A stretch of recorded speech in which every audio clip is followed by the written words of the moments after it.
छात्र आंदोलन को लेकर शिवसेना यूबीटी नेता आदित्य ठाकरे ने राज्य सरकार और केंद्र सरकार पर तीखा हमला बोला है। आदित्य ठाकरे ने आरोप लगाया कि छात्र आंदोलन के दौरान सोशल मीडिया पर बनाई गई रील्स हटाने के लिए सरकार दबाव बना रही है और अगर किसी छात्र को सरकार या मेटा की ओर से नोटिस मिलता है तो उसे कानूनी लड़ाई लड़ने का पूरा अधिकार है। आदित्य ठाकरे ने कहा कि पिछले 10 से 12 दिनों में छात्रों ने पूरे देश को जागृत किया और सभी आंदोलन शांतिपूर्ण रहे। उनके मुताबिक अगर कहीं कोई गलती हुई तो उसकी जिम्मेदारी सरकार की है और छात्रों पर कराया गया लाठीचार्ज भी सरकार के निर्देश पर हुआ। उन्होंने मांग की कि सीएम सार्वजनिक रूप से अपनी भूमिका स्पष्ट करे और विद्यार्थियों पर दर्ज सभी एफआईआर तुरंत वापस लेने का आदेश दे। आदित्य ठाकरे ने घोषणा की कि जिन छात्रों पर आंदोलन के दौरान मामले दर्ज हुए हैं वे शिवसेना legalubt@gmail.com पर ईमेल भेजें। उन्होंने कहा कि शिवसेना यूबीटी की लीगल टीम ऐसे छात्रों के मुकदमे निःशुल्क लड़ेगी। प्रेस कॉन्फ्रेंस में आदित्य ठाकरे ने सीईटी, नीट और अन्य भर्ती और प्रवेश परीक्षाओं की पारदर्शिता पर भी सवाल उठाए। उन्होंने दावा किया कि सीईटी परीक्षा में बीजेपी नेताओं के बच्चों के टॉपर आने की जानकारी सामने आई है, जिसकी निष्पक्ष जांच होनी चाहिए। साथ ही उन्होंने महाराष्ट्र के मुख्यमंत्री से ड्रग इंस्पेक्टर परीक्षा, नीट और सीईटी समेत सभी विवादित परीक्षाओं पर सरकार का स्पष्ट पक्ष रखने की मांग की है। धर्मेंद्र प्रधान के स्वागत कार्यक्रम पर भी आदित्य ठाकरे ने निशाना साधते हुए कहा कि यह केवल अपनी शर्म बचाने की कोशिश थी।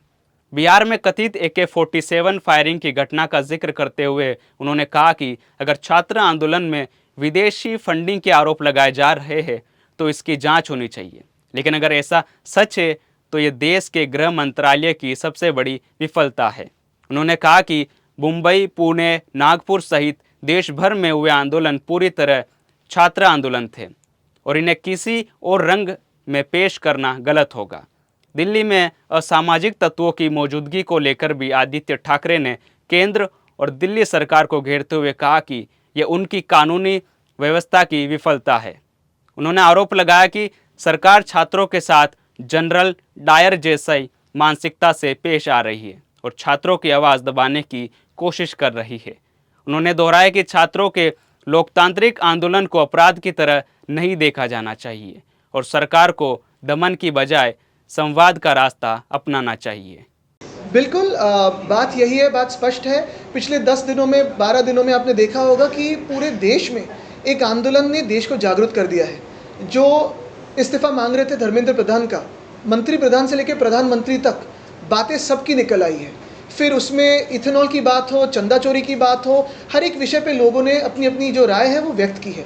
सबसे अहम बात यही होती है कि इस आंदोलन में दिल्ली से लेके हर जगह, हर गली तक जो आंदोलन हुए, बहुत सारे आंदोलन पीसफुल थे। हिंसा जो हुई वो सरकार से हुई, लाठीचार्ज जो हुआ वो सरकार से हुआ। उन लाठियों में जंग लगे हुए कीले भी थे। किसी ने इलेक्ट्रिक शॉक का इस्तेमाल किया, कभी इलेक्ट्रीफाइड वो के बैरिकेड इस्तेमाल किए, कभी AK-47 का इस्तेमाल हुआ। ये सारी बातें आप ही के माध्यम से और इंटरनेशनल मीडिया के माध्यम से और सोशल मीडिया के माध्यम से हमने देखी है, महसूस की है, क्योंकि हमने भी वही लाठी काठी देखी है सामने।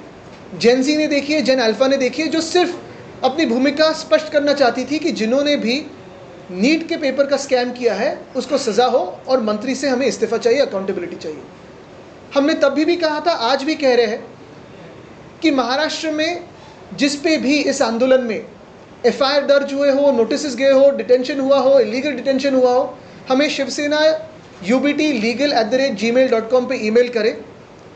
हम उसकी सहायता करेंगे, उसकी मदद करेंगे और फ्री ऑफ कॉस्ट करेंगे, क्योंकि ये आंदोलन युवाओं के लिए था, ये आंदोलन देश के लिए था। इसमें किसी ने ना पक्ष का भेदभाव देखा, ना जाति का देखा, ना धर्म का देखा, ना कोई भी आइडियोलॉजी देखी। ये तिरंगा का आंदोलन था, ये देश के लिए आंदोलन था।